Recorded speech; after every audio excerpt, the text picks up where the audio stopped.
Rosemary, heads cut off, shifted a little bit. 2, 1, and we are live. We did it. We did it. Am I cut off or what? Slightly. We had it down beforehand. Now you're good. Perfect. Welcome everyone to Everything Is Attitude. We've been trying to get a few technical difficulties trying to get on, but we are all on now with a familiar face. Welcome, Rosemary. Oh, am I the familiar face? and welcome, Buck. Yes, Eddie, welcome. Which one of us is the familiar face? Is it mine or Buck's? I think yours is probably more familiar, but I would hope so.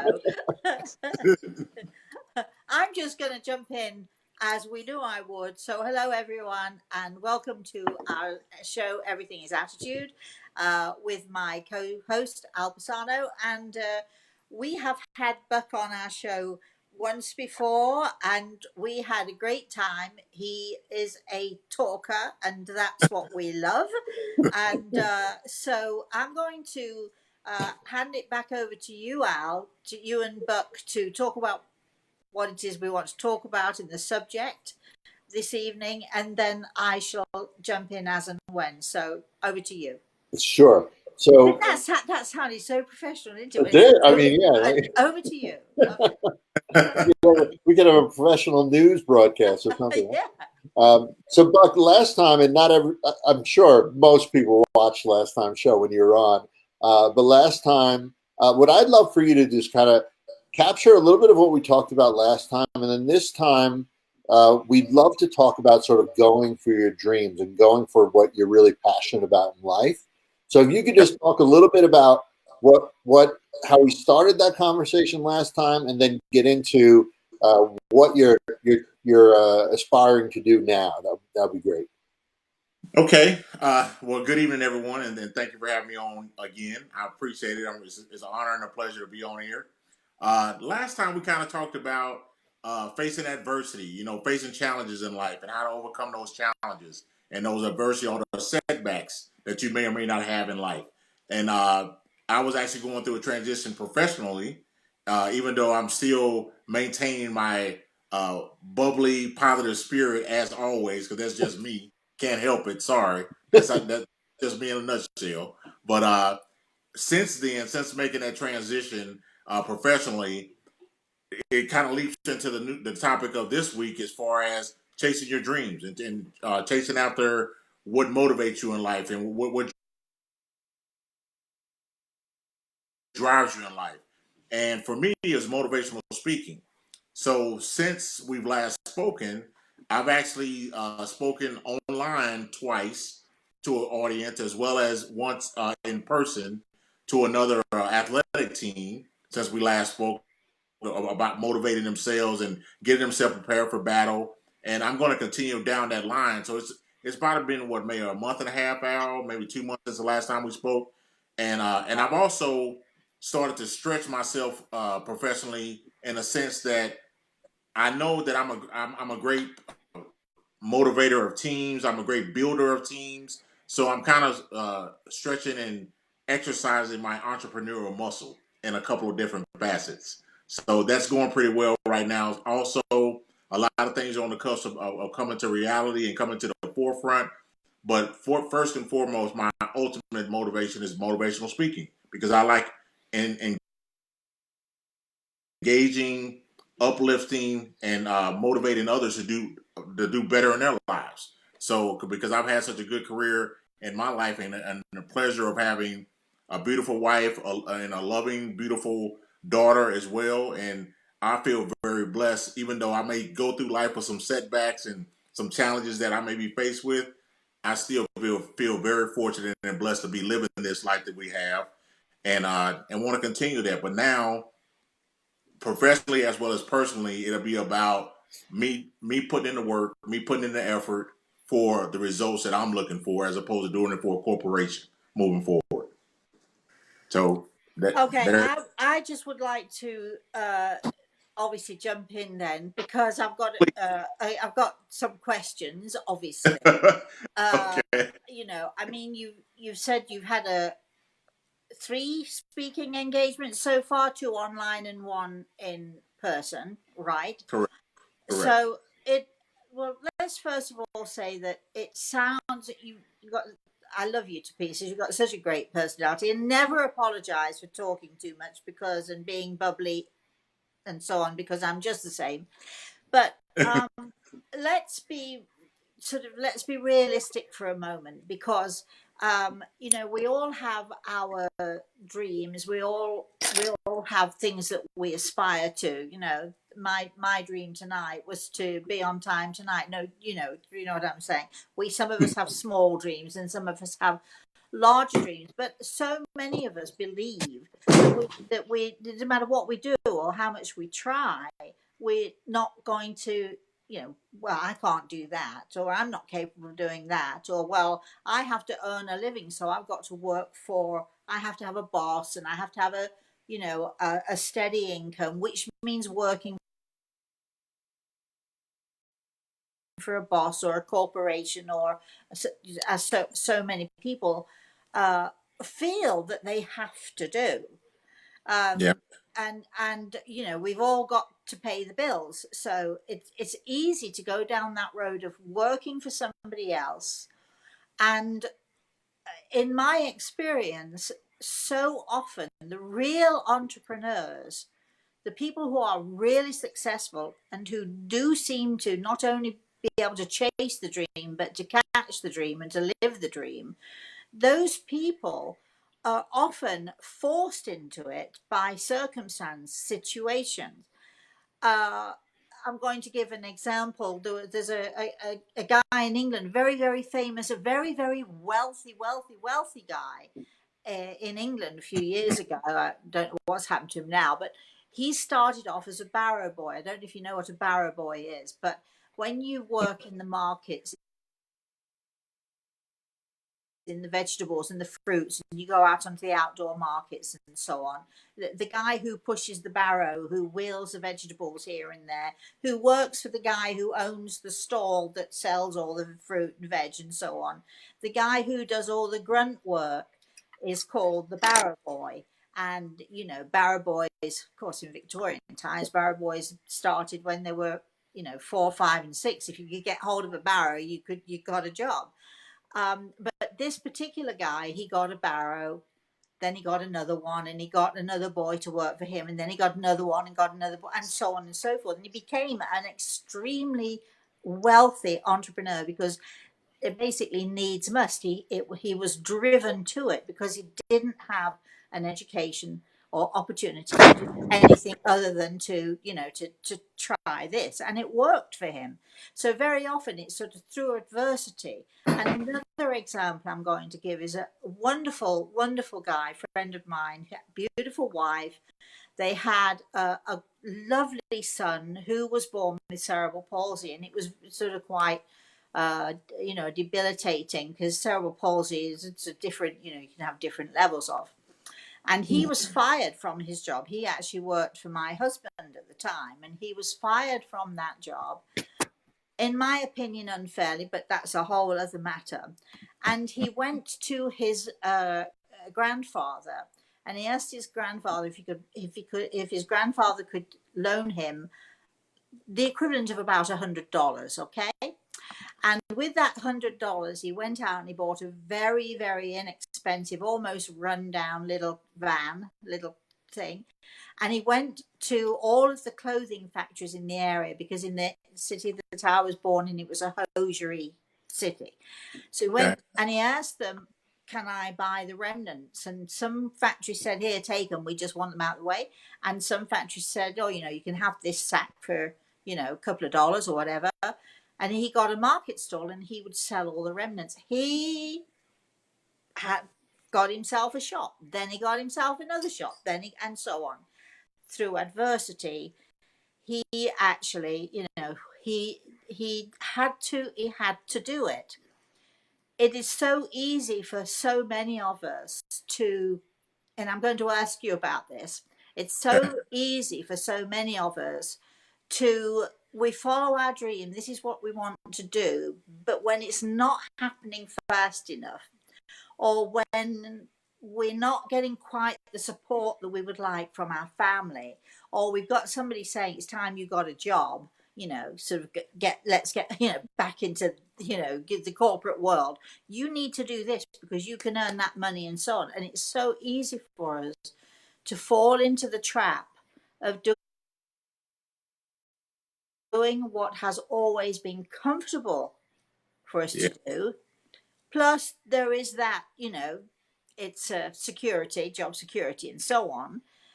And it's so easy for us to sort of slip back and to let go of our dreams because we're not only fighting to get the dream going, we're also fighting our families, or we feel that somehow they make us feel guilty, or how that is. How that is. What am I saying? So Yes, so and it's maybe then you start to think, well, maybe I should get a job, and maybe I should do this and this, and maybe I should please them instead of pleasing yourself. And I think that a true entrepreneur also has to be very focused and very dedicated in doing what they know is the right thing for them, and not allow themselves to get sidetracked by what their wife or husband thinks they should do. For instance, I'm giving an example here. right. Speak to that for me. Short, long, or indifferent. Any time that you've actually grown in life has been through setback or some type of adversity. We don't tend to grow when we're comfortable because we do it.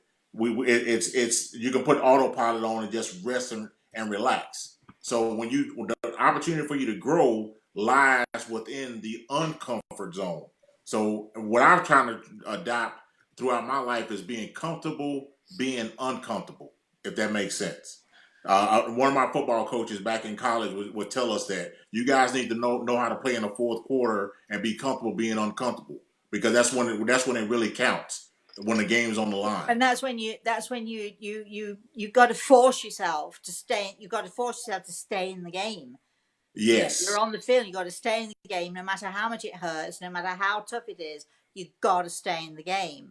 But it's so easy again to slip back into that being, let's play the game I know, as opposed to, this is what I really want to do. This is always what I've always wanted to do. This is my dream. But my wife's uncomfortable, my husband's uncomfortable, my sister, my mother, my brother, whoever it is that people are with. So there is a pressure when you're following your dream. There is a pressure to keep those people in a comfort zone. I don't think people necessarily deliberately try to sabotage you, but it really is sabotage when you're having to deal with other people being comfortable. And again, I personally think that the the only way that you can follow your dream is by being comfortable, as you said, so what if you're uncomfortable? It's life. Get used to it, move it along. That will motivate you to find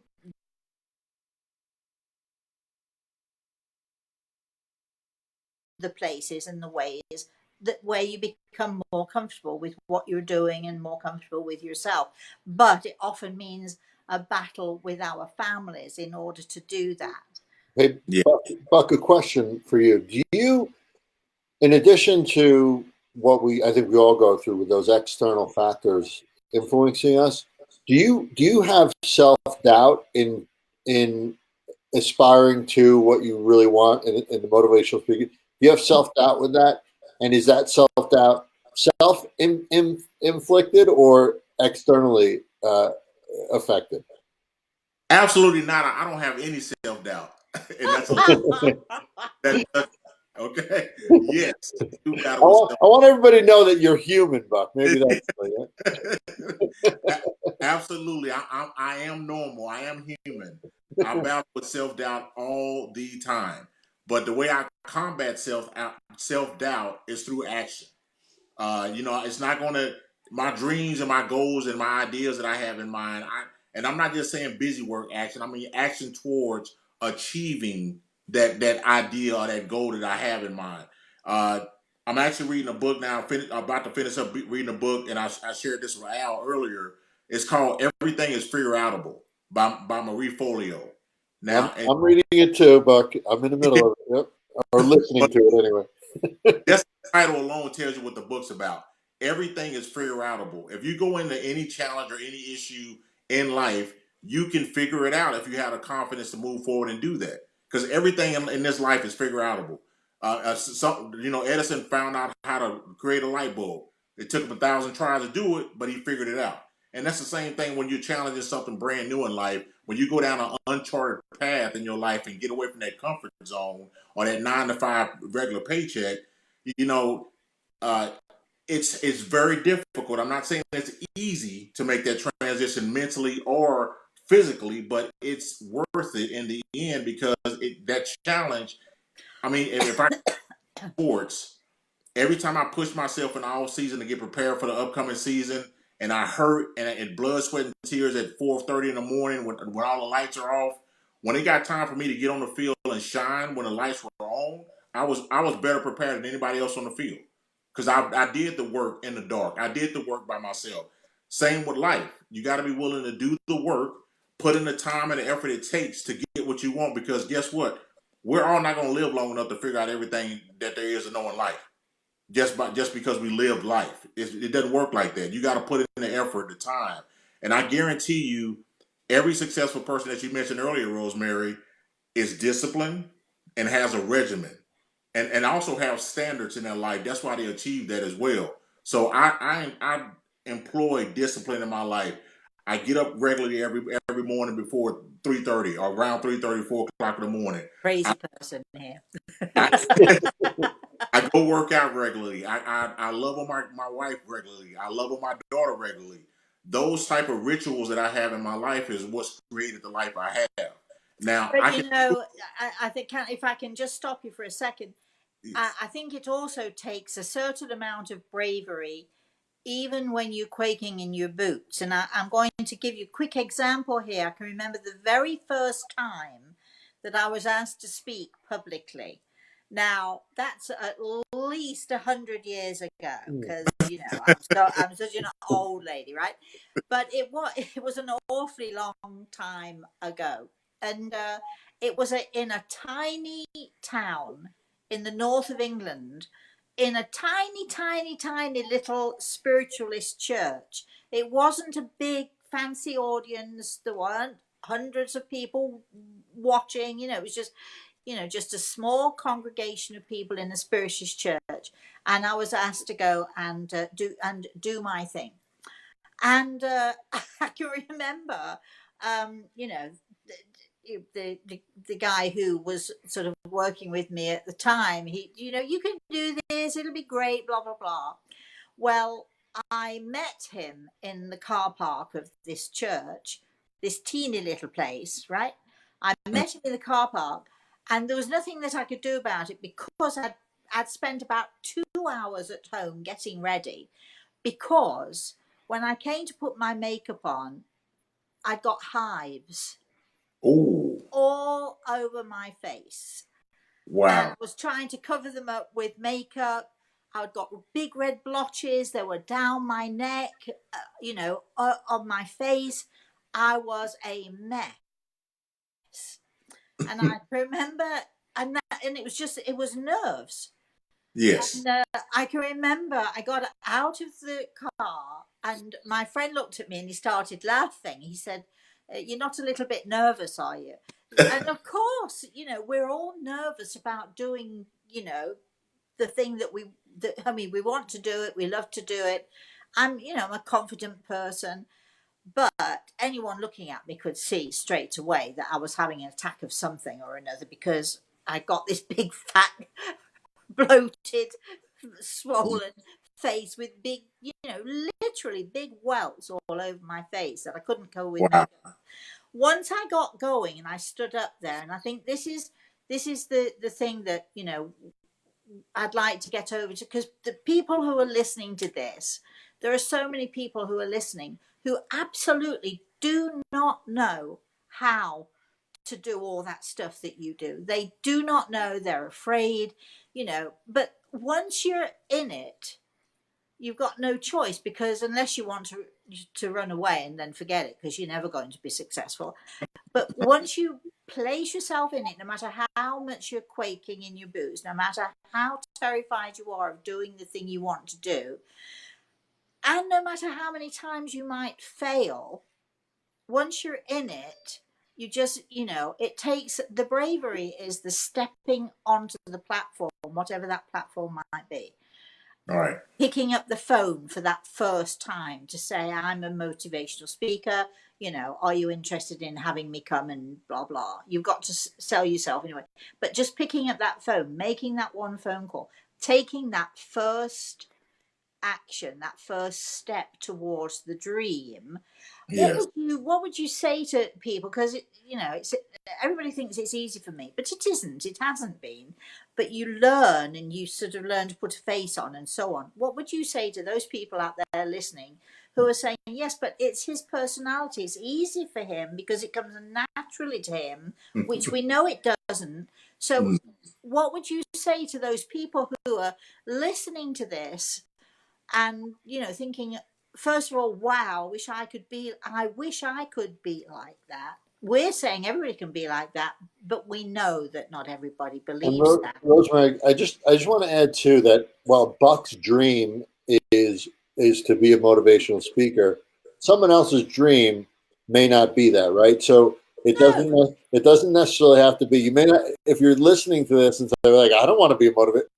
It's about your dream, about what you're passionate about. And answer obviously Rosemary's question, but I also want to know how you knew it was your dream too, Buck. How you knew that's what you wanted to do. So Rosemary, your question. First of all, a little bit of advice for people, because as much as you might sit there smiling away, I know full well that you've sat your head in your hands and wondered, where on earth am I going from here? And how am I going to keep my family happy and yet do the thing I want to do? And you get all those, complications going. So what advice would you give to people? And then to Al's question, how did you know, aside from the fact that I might have told you, how did you know the motivational speaking was the right thing for you? well, great questions. Great questions. First of all, as far as addressing, the uncertainty, you need to get out of your own head. And I know everybody's probably heard that a million times. Get out of your own head. And I think I mentioned this on the last podcast. Uh, Fear, false evidence appearing real. Fear only exists because you allow it to exist. You need to get out of your own head, and stop worrying about what other people think about you, or how they react to you. So what? This is something that you enjoy doing. This is your passion, whatever that may be. Whether it's becoming a doctor, becoming a lawyer, being a motivational speaker like me, whatever that passion that you have, being a baker. Being a baker, being a baker. Walking 3 miles every day, whatever it is, right? It's your passion. It's not Eddie's. It's not Rosemary's. It's not Al. It's your passion. So do what makes you happy. To Al's point that he was mentioning earlier. Now, for me, I deal with my wife. Trust me, she wanted a consistent paycheck coming in the house every 2 weeks. I'm living that reality right now. I understand she's comfortable with that. We've been together for 29 years now. She's used to me having a paycheck every 2 weeks for the 29 years that she's known me. So I understand it's a complete paradigm shift. Now I have to go create and generate that revenue. It's not going to be coming in consistently. It may come in spurts, but it's not coming every 2 weeks. There's not medical benefits every 2 weeks on a consistent basis. It's a slightly different mentality now, and she's struggling with that. And I understand it, and I'm sensitive to it. But at the same token, I'm making sure that I'm not asking her to change her lifestyle either. I'm not asking her to make drastic changes personally to adapt to my dream, because it's my dream. So putting that aside, now as far as me knowing that motivational speaking was my thing, uh, it probably started when I was just a little kid. When I was first able to walk, I wanted to be a quarterback on a football team, and I've always wanted to be a leader. I've been a natural born leader, and I mean, look at the path of my life. I played sports. I was a captain of every team, pretty much every team that I participated on. I went to the Naval Academy. I became they taught me how to leadership and how to be a.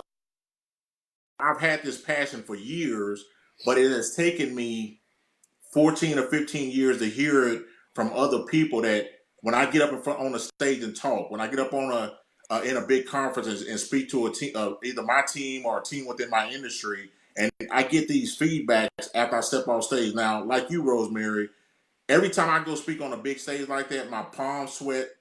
I get a little bit nervous. I get butterflies. But as soon as I open my mouth, all of that goes away. All of that dissipates every single time. But I've gotten positive feedback from every speech that I've given by somebody in the audience. So that reassures me that that's what I should be doing if I'm getting that kind of reaction. It doesn't even matter what topic it is. I spoke about uh, uh, uh, Lean Six Sigma at length for 45 minutes. That's probably one of the most boringest topics that you could possibly talk about. But yet I had people come tell me, I've never looked at Lean Six Sigma that way, Eddie. You made it exciting again. And I'm like, all I did was just talk about the course material. Okay, thank you. I made it exciting by talking about one of the most boringest topics on the earth. But okay, thank you, and I appreciate it. But that feedback that I constantly get reassures me that that's where I should. You're on the right track. But to answer more succinctly, well, perhaps, yeah, more succinctly, Al's question, you are a born leader. So it's not that you came to it late, you are a born leader. Now, there are tons of people out there, in fact, the majority of people out there, who would love to do something, to be successful at something. They have no clue how to do it, they've no clue how to begin, but yet, as I said earlier, through adversity, sometimes, you just need a push, and then all of a sudden you've got nothing to do. So why not do that? Mm. And what do we? How can we encourage people who are terrified? They don't have the knowledge that you have. You're a born leader. It's in you. It's innate within you. What do we say to the people who are sort of struggling to find that path? Well, I would say, yeah, I'm a natural born leader. I enjoy speaking, but ladies and gentlemen, let me be the first to tell you the business side of it and how to make money of it. I'm clueless. I'm still figuring it out. I'm figuring it out as I go. I know I like speaking in crowds. I know people pay people to speak in front of crowds because a lot of people are terrified to do that. I'm trying to make connections every single day. If I'm talking to somebody on a elevator, I'm engaging with them to see what their background is, what their lifestyle is about. Maybe they could be a promoter or somebody who recruits for speakers at their company's events. I don't know, but if you're around me, you're going to know who I am. That's one way of me and being engaging and also getting my message out to the world. But as far as the business aspect and how to make money with it, I'm not Tony Robbins. I'm not Eric Thomas, but I'm working towards that. So I'm taking actions to work toward, and I'm trying to figure it So out. I think actually what you're saying here is that we all of us, no matter how good we might be at a certain thing, we all of us do need help and advice and support, sometimes from the professionals in the same area as us. So I would say to people listening, and I'm sure you would agree, don't be afraid to ask for help. Don't be afraid to go to the one person that you trust for help and advice. Am I on the right track? Have you got any suggestions as how I can promote this? I can bring the money in, but I don't know what to do thereafter. That sort of thing. Don't be afraid to ask other people for their help, for their guidance. But make sure that you ask people who do know, not people who tell you they know, but people who really do know what it is they're talking about. So I Yes, think, get as much support and help as you possibly can. Would you agree with that? I would 1,000% agree with that. You're absolutely right. Again, we're not going to live long enough to figure everything out on our own. I didn't have a successful professional career nor a successful military career by myself. I looked at mentors.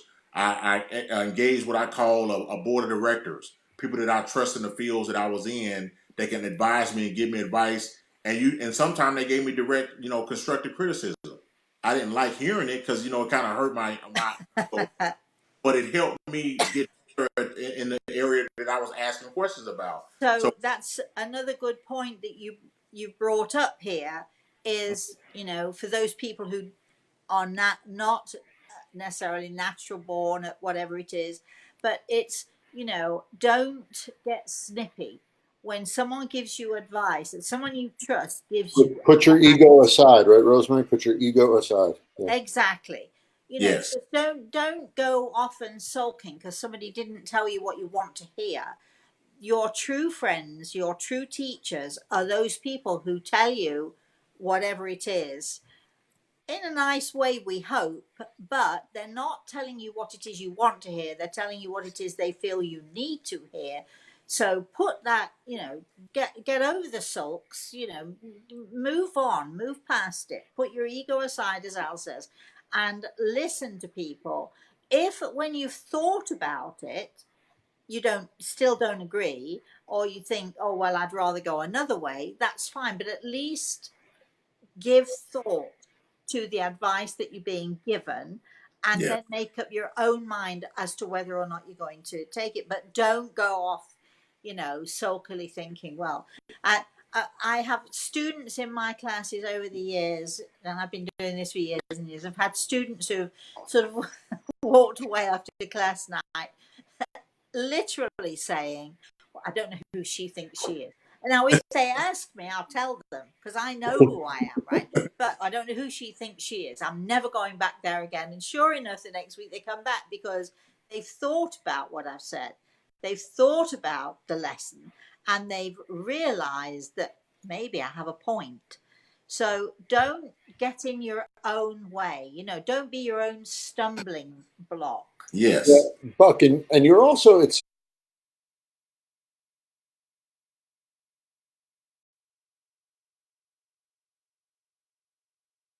seems to me, committed to getting yourself out there, and there's vulnerability in that, right?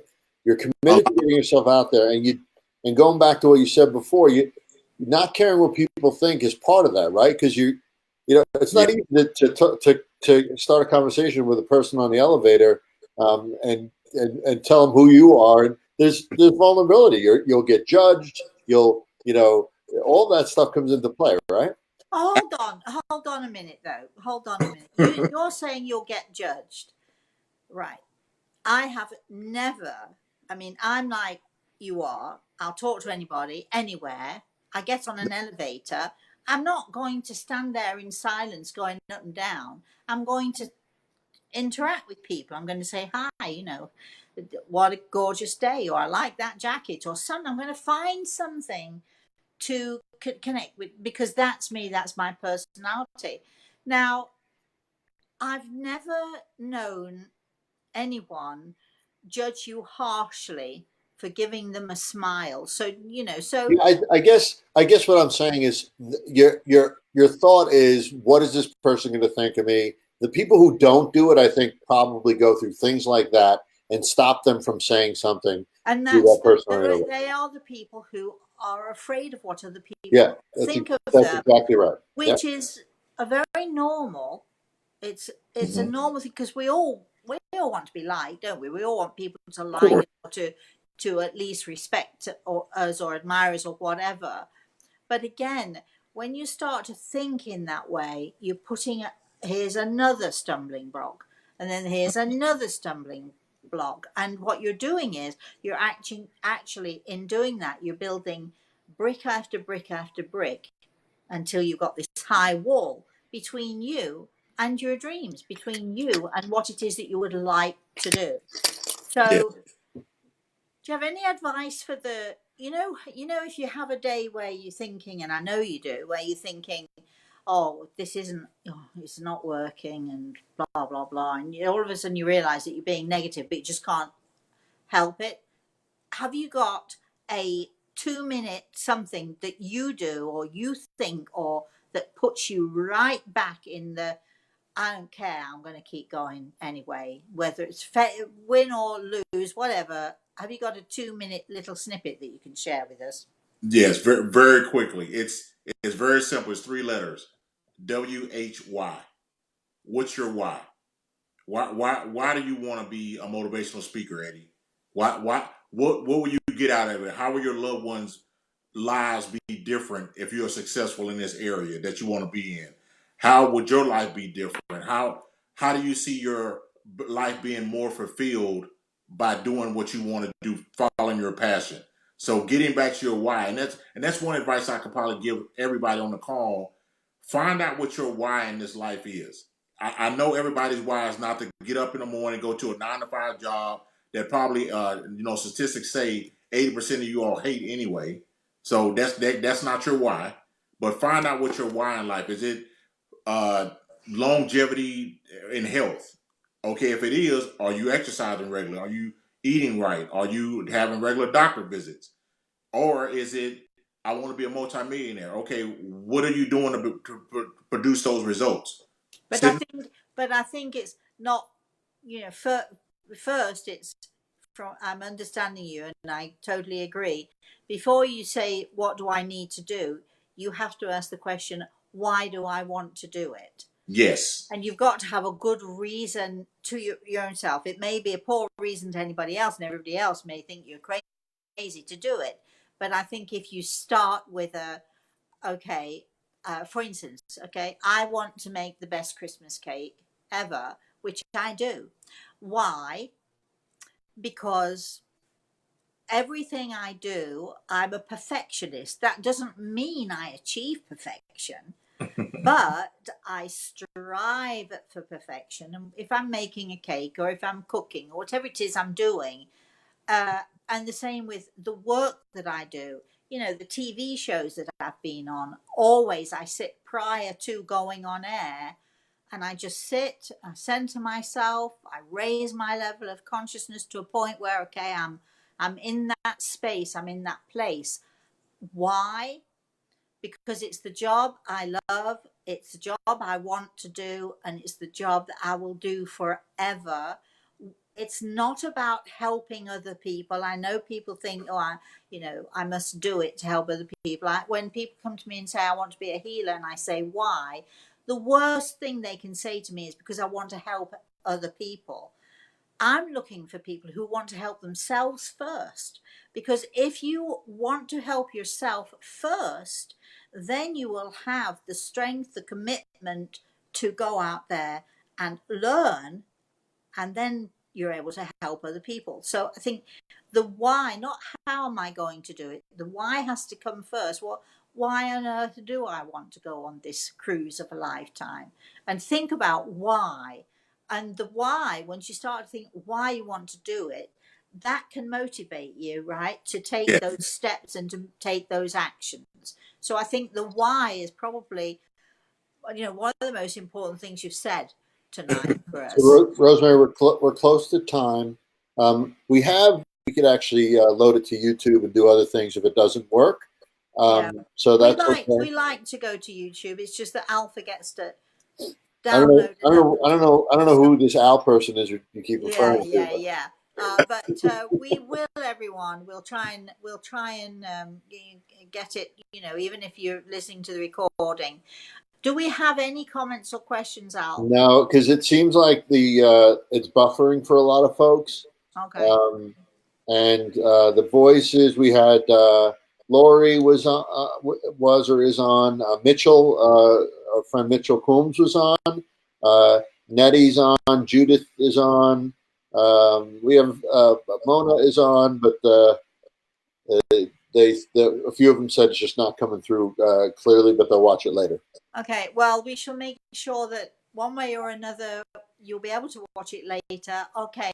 I'm so sorry, my darling, our guest, our lovely guest.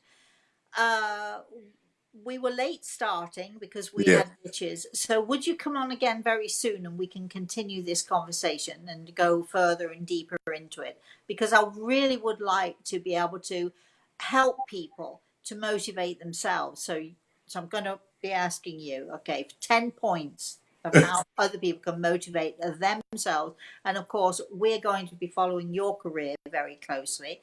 Yeah. So I want to say thank you to you, my darling. Thank you, Al, my co-host, for being, as always, the perfect co-host. And if you want to know any more about Everything is Attitude, or if you would like to be a guest on this show, what I would like you to do is to either email Rosemary, that's me, Rosemary at rosemaryaltea.com, or you can email info at everythingisattitude.com, or you can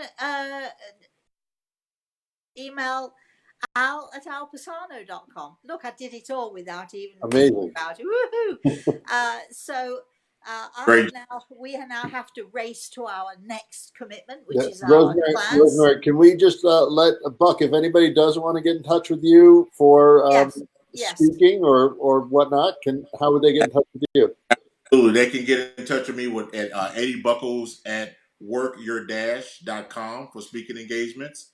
Or if you just want to reach out to me and say hello, you can Eddie Buckles at Kedora, KEDORA.net. But Can so we put that up, Al, for Eddie on our screen? Yeah, what we'll do is So Buck, it's Eddie, Buck, if you'd like to afterwards. Eddie, right? Yep. Eddie Buckles, Buckles,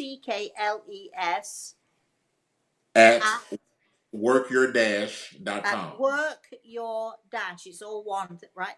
At Yes. workyourdash.com. Yes. And And it's posted. so we now have to dash because we have to.